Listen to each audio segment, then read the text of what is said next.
Hacemos una transición para presentarles a ustedes este tema. Lo que está pasando en Venezuela ha hecho que venezolanos dentro y fuera del país transitemos por emociones como ansiedad, angustia o miedo. Para saber justamente cómo autorregular estas emociones, nos acompaña el día de hoy la psicóloga Hilda Mar. Hilda, gracias por estar con nosotros y por aceptar nuestra invitación. Bienvenida.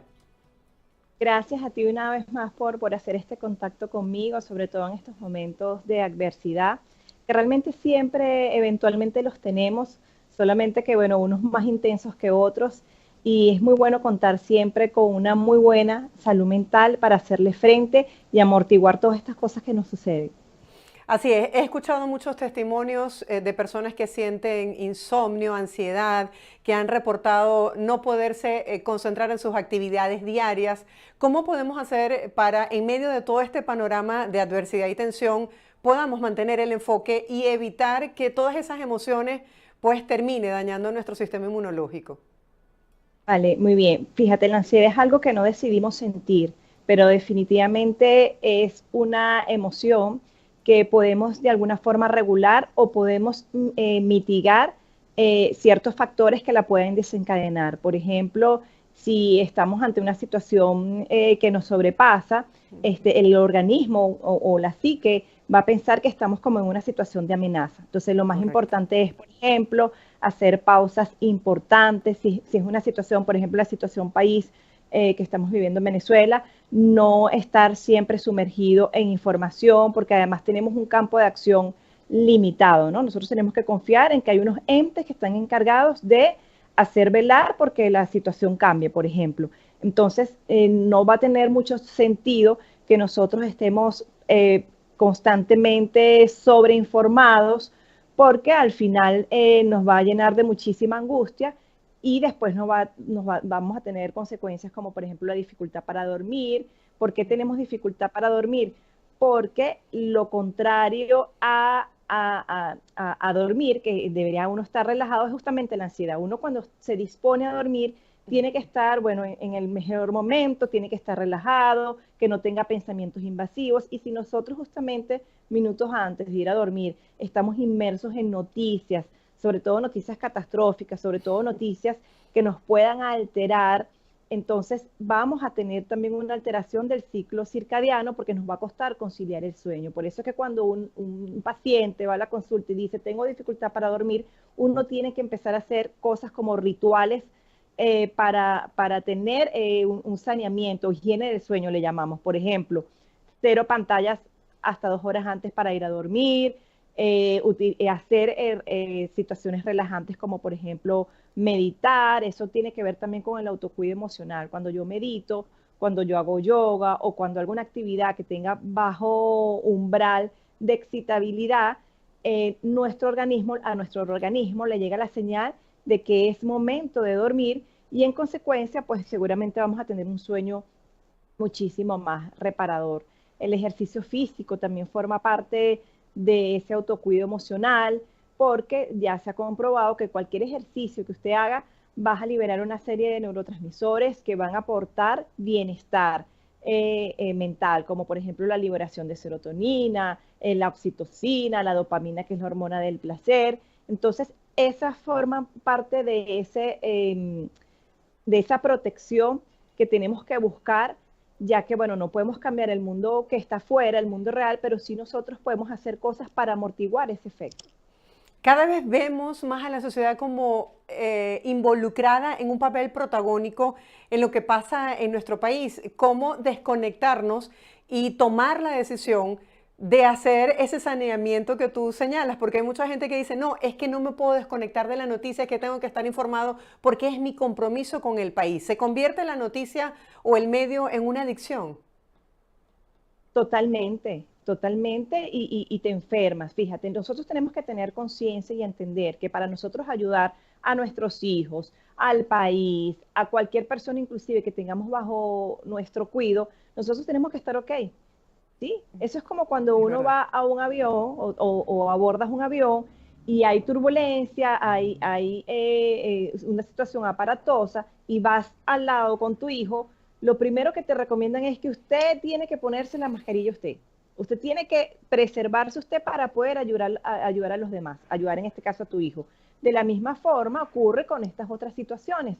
Tú tienes que estar ok para poder brindar esa ayuda que tanto requerimos. El país nos requiere que estemos en nuestros 5 sentidos, estemos atentos, y lamentablemente, Marjorie, se ha satanizado que estar ok y que tener momentos de distracción es abandonar la causa, por decirlo así. Y no, o sea, nosotros tenemos derecho a la diversión, a tener tiempo de ocio, a veces no hacer nada, contemplar un paisaje, cero noticias, es una forma también de preservar la salud mental, porque si esta torre de control no está ok, es que no podemos ayudar en nada, así tal cual como el ejemplo que ponemos del avión. Entonces sí, definitivamente que tienes que tener momentos de pasarla bien.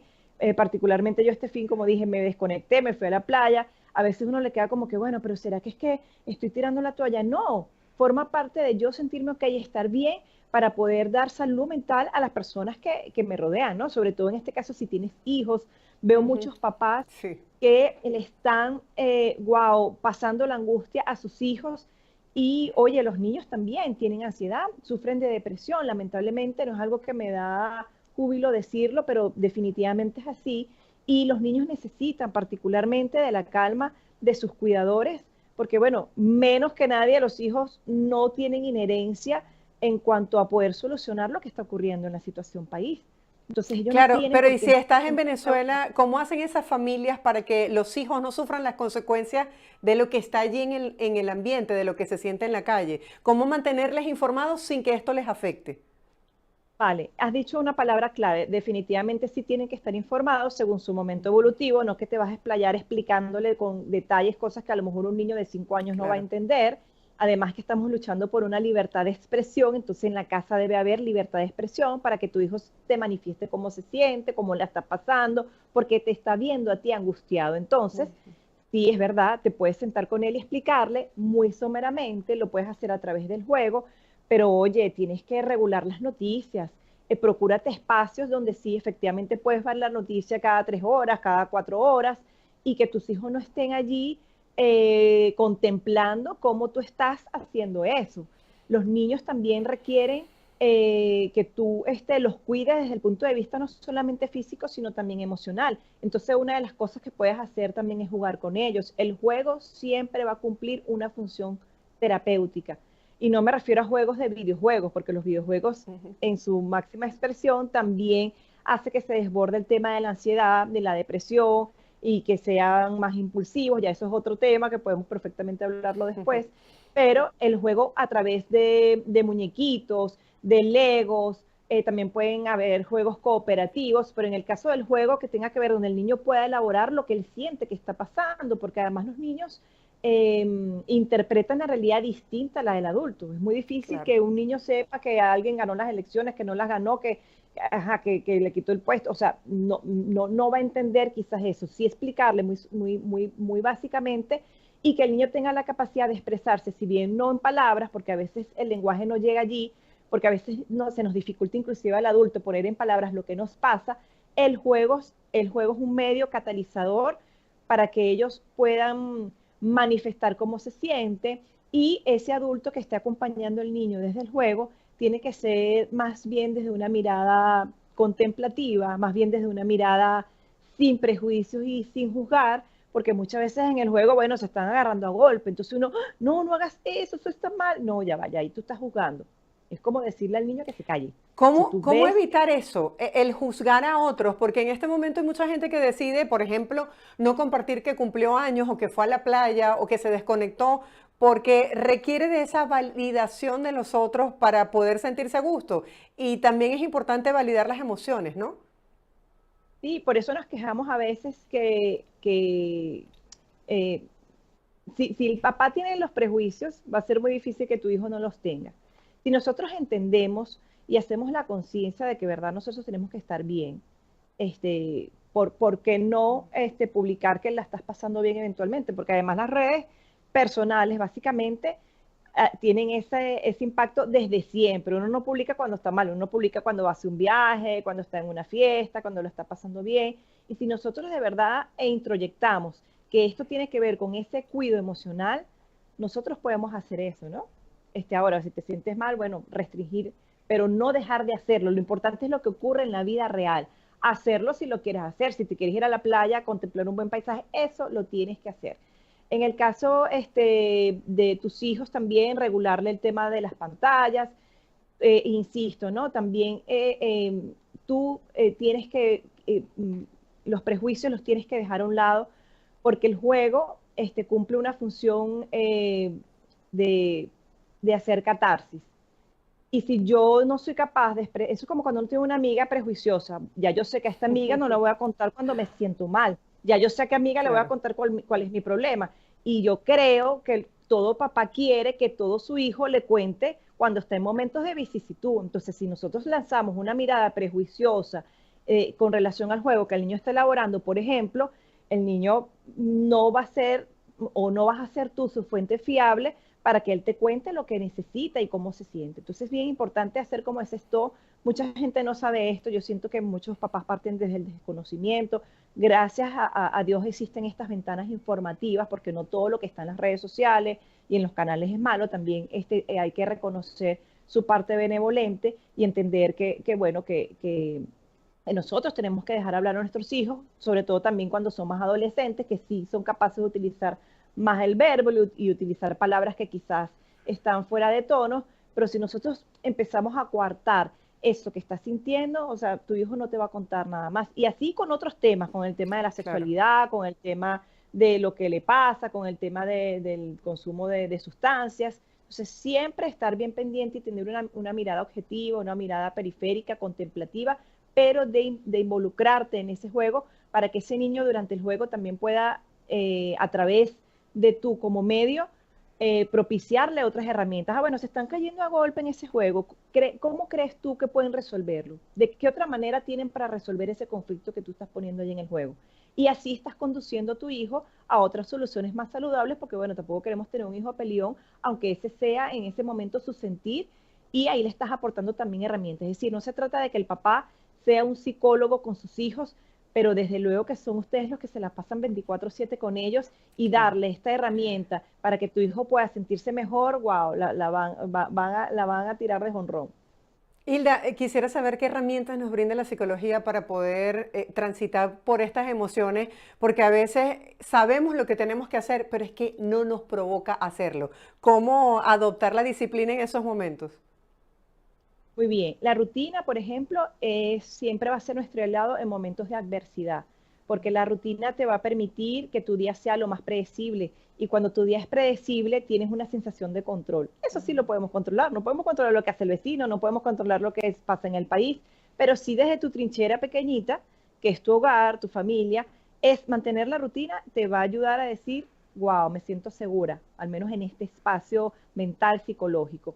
Lo otro es hagan sus actividades que les gusta. Por ejemplo, si no pueden salir al trabajo, o ha mermado la situación del trabajo, o te tienes que quedar más tiempo en casa, o se alteró un poco la rutina, por más que la quieras hacer, empieza a incorporar actividades que tú sientas que pueden ayudarte. Por ejemplo, leer un libro, cosas que sean placenteras. ¿Qué pasa? Lo que pasa es que tenemos una culpa terrible, que hacer eso es que somos mala gente. No, recuerden el primer principio de salud y bienestar contigo, para luego desplegarlo hacia los demás. Entonces, hacer actividades que te gusten, como por ejemplo leer un libro, descansar. No tiene que hacer actividades aparatosas. Por ejemplo, ir al gimnasio, hacer ejercicio, por ejemplo, en tu casa si te gusta. Cocinar, hay gente que le encanta cocinar, a mí no me gusta cocinar. Si te gusta cocinar, hazlo. Hay gente que empieza a ordenar. Eso es bien importante y terapéutico, y me consta. Empiezo a ordenar toda la casa, porque ordenar afuera también es ordenarnos internamente. Reúnete con personas que te aporten. Hay personas que se la pasan en la queja, hay personas que se la pasan en el problema, hay personas que te generan cortisol, que te generan incomodidad. Con esas personas no es que las vas a omitir, pero sí echarlas un poco de lado para juntarte con gente que te procure bienestar. Ya está comprobado que hay personas que de verdad hacen que liberemos esa toxicidad como es el cortisol, que es la hormona de la ansiedad. Entonces, procura minimizar esas cosas que te dañan. Haz horarios. Mira, ¿sabes qué? Al mediodía voy a ver la noticia por 1 hora. Todos los celulares de hoy día, sobre todo los celulares inteligentes, tienen ese cronómetro para poder tú regular cuánto tiempo estás en las redes y cuánto tiempo tú visualizas las noticias. Ya que careces un poco de control externo para hacer eso, o de control interno, mejor dicho, búscate entonces una app que te permita decir, ¿sabes qué? A la hora ya corto la transmisión, o que te avise para que tú empieces también a regularte. Siempre importante mantener tus 8 horas de sueño o más. El sueño es reparador, durante el sueño ocurren cosas maravillosas. Es como que cuando usted pone a recargar el celular, lo tienes 100% recargado, ese celular va a funcionar óptimamente ese día que está full de batería. Lo mismo también ocurre con nosotros, con nuestro cuerpo, con nuestra mente. Practica yoga, practica meditación. Particularmente yo practico más bien ejercicio físico, que eso también libera endorfinas, libera serotonina. Y eso, mira, parece poco lo que estoy comentando, pero va a ayudar un montón. No, no, no, de verdad que sí. Claro, es que lo entendemos perfectamente. Aquí no se puede decir esto es negativo porque no podemos demonizar el medio o la noticia, sino que recordar que tenemos esa capacidad de elegir qué ver y por cuánto tiempo hacerlo y sobre todo desconectar para tener ese tiempo de hacer actividades que nos gusten y que nos brinden bienestar. Por eso en BPI TV tenemos programación variada, no es solamente la noticia fuerte, sino también programas y espacios como este para hablarles de bienestar a nuestra audiencia. Hilda, gracias por estar con nosotros. Será hasta un próximo encuentro. Feliz día para ti. Marjorie, feliz día, gracias. Era la psicóloga Hilda Mar hablando con nosotros, brindándonos algunas recomendaciones.